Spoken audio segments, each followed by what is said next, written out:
dodge, deflect, dodge. I got hit, cut through. Come on, I have to cut through. This guy's done, deflect this,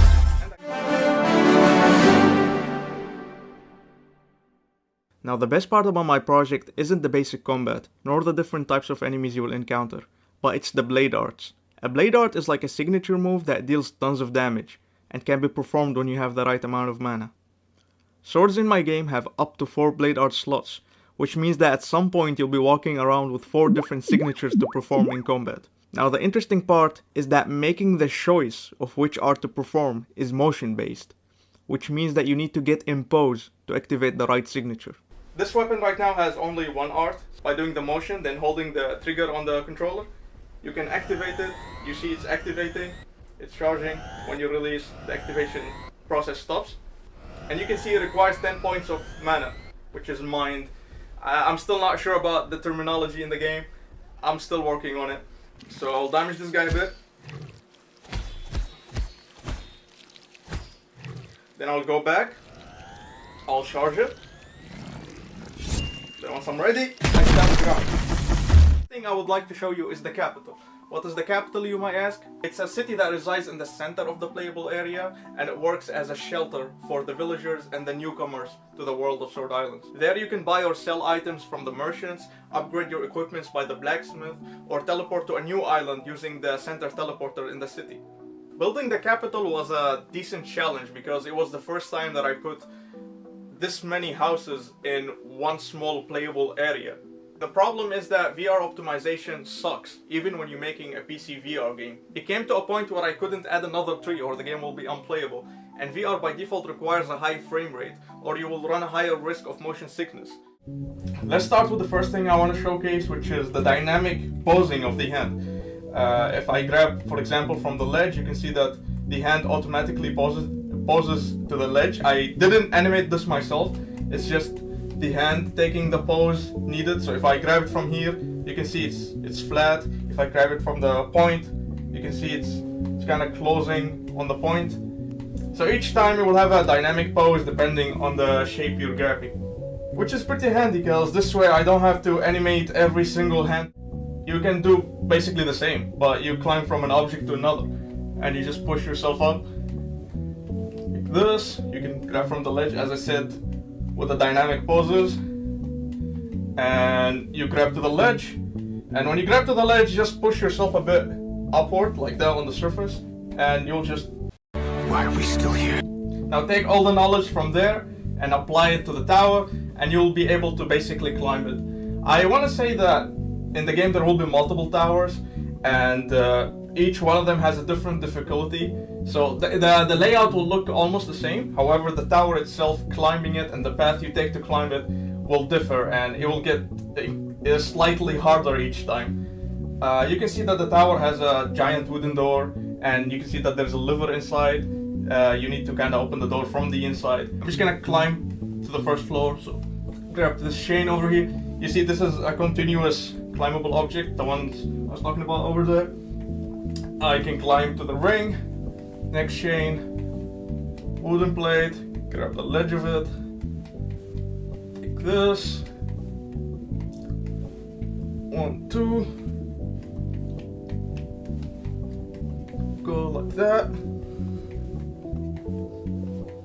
and now I can do a little push, grab the chain,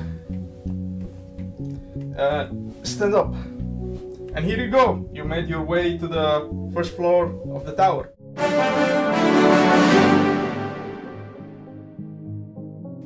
And now a question that you might be wondering about. We saw how to get up, but what about going down?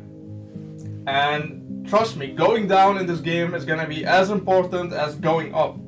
So I can't just let you climb the way back down and risk falling and dying by fall damage that I didn't program yet. So I decided to implement gliding. If you are on a high surface, like I am right now, you can just jump and 2 bars will show up like on top of the player, and you just grab to them with both hands, and the glider will open. Let's do this. 1, 2, 3. Woohoo!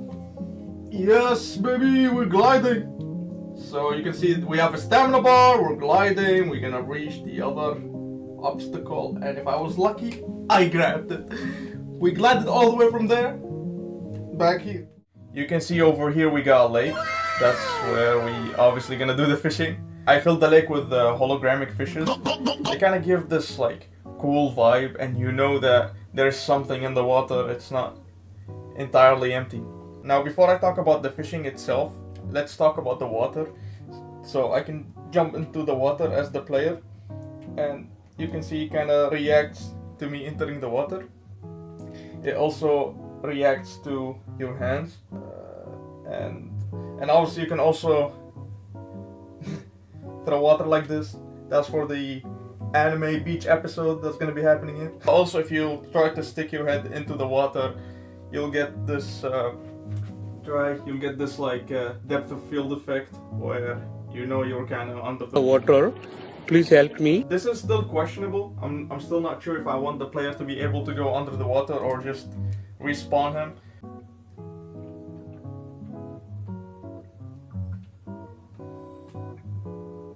Here we go. You can see the... Wait, let me see. The fishing rod has like this hook that's like jointed into the pole, and it's a physics object, so you can like play around with it like this. The difference is, if you give it enough velocity, you'll launch it into the water. When it lands, you get that cool water splash effect. And then when you hear that, that means a fish has been caught. If I don't do anything, it'll just bust and it'll come back to the plate. Now, the way it works is you basically throw it, you wait a bit until you see the bubbling effect. Now, here we go. And then you need to try to do this. That was very quick, so let me explain step by step how it works. First, we chuck the thing into the water. Then whenever you see the cursor moving, you need to pull it when the cursor is on the colored space, like the little rectangle. Here we go. The rectangle changes color throughout time, so it starts with green, then it goes to yellow, then it goes to red. And if you miss all of them, you'll end up with a bust. That's what's fun about this minigame. I've been like, I think while making it, I fished around like 300 different fishes, but I can still bust. So, here we go.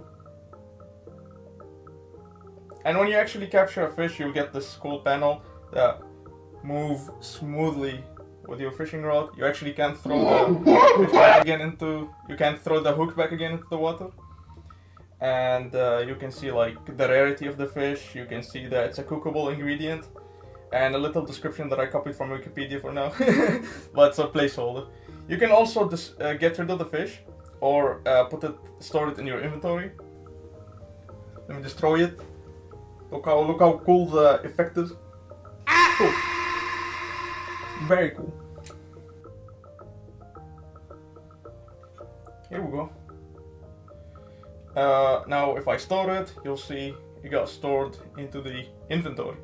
I also have some like little sound cues that indicate if a fish got captured and all these stuff. So if you weren't paying attention, you can tell by the sound that you captured the fish. Also, your controller will vibrate, so you'll kind of have a feedback. If you weren't looking at it, you won't entirely miss it. And if we look down, we can see the HUD, which is the main HUD. You can see which sword you have equipped on your in your sheath. You can see how many data have you collected, data being the currency of Sword Island. You can see your stamina, mana, and health, which are your casual RPG stats. Let's break the breakables. And you can see I got data out of it. It's random, sometimes you get data, sometimes you don't. I got 25 here. Before I show you this upgrading table, I want you to know that this is not final when it comes to the visuals of the upgrading device. I'm still considering whether I want to make it a table like this or some sci-fi looking crystal or a stone or something. If you get closer to it, a panel will open and you'll be able to see the attributes, which are vigor, focus, resistance, strength, dexterity, talent, and luck. And my level is 1 because I didn't upgrade anything yet. We can see how much collected data I have and how much data I need for the next upgrade. So I need 480 data for an upgrade and I have only 130, so I can't upgrade right now. You can also see down there it's 130. On the left are the stats that are linked to these attributes. So when you upgrade these attributes, your stats will get a buff. So let's do some upgrading. You can see like the color changes here. I'll become level 2. And the data will also get higher. And my HP as well will get higher. If I upgrade my focus, then my mind points or mana points will get higher. Resistance will affect the stamina. Strength and dexterity will both affect equipments of that sort. We'll talk about that in a second. The talent attribute will buff the blade arts bonus. And the luck, better cooking, better fishing, better critical chance. Anything that has to do with chances will get multiplied by your luck. That button actually works like a submit toggle, so if I pressed it, all the changes here will get saved. This is one of the 3 ruin sites in the demo. I will only showcase this one. I'm not going to showcase the other 2 again to not spoil the entire experience. Now, the ruins in Sword Islands will have different variations, but for now I'll showcase this one because it's the most basic one. As you might see over there, we have a little tower and a gate, and that gate will open only when you defeat all the enemies in the area. So let's do that real quick.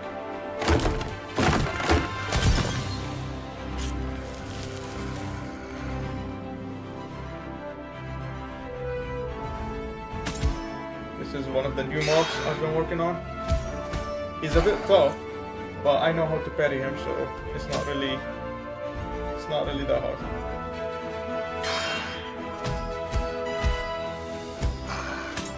Almost there. If you know how to parry him, he becomes easy, but he's a high rank. One is down. He has a different attack variation.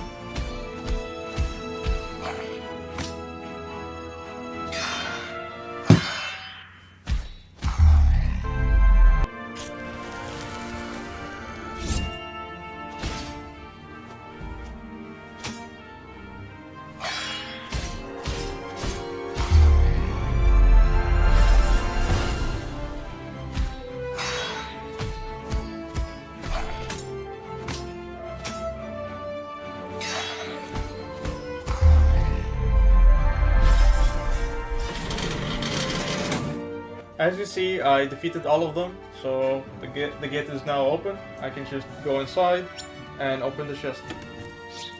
You can claim the item, and now the chest will just disappear.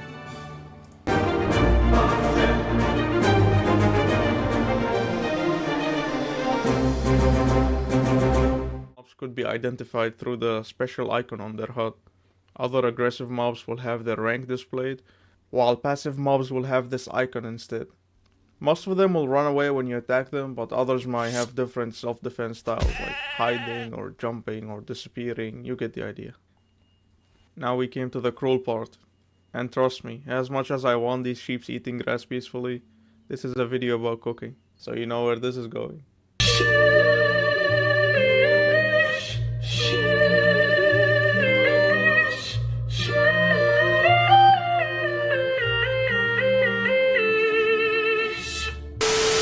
So I think I have enough now. By the way, I don't know if you noticed the new loot mechanic where the items just pop after the mob dissolve and then they jump to you the moment you get nearby. It's kinda smooth, not gonna lie. Definitely better than the old panel. On the right panel, you'll see all the cookable items stored within your inventory. And here on the left, you'll see the slots for cooking the recipe. Now each meal you try to prepare will have a different pattern or order in which these slots need to be filled in. To make it more clear, let's try to cook something using the meat we collected from the hunt.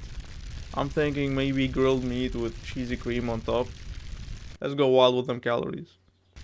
Now I already have some cheese in the inventory here, but I need a second one.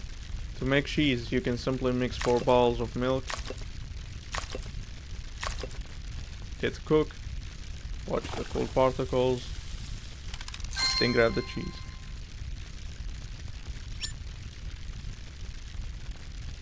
Now let's store that back in our inventory and use it along with the other cheese to make our meal. Put the 2 slices of meat down. And there you go. You can eat it or store it for later, but I'm just go. And there you go, we just gained some HP and mana.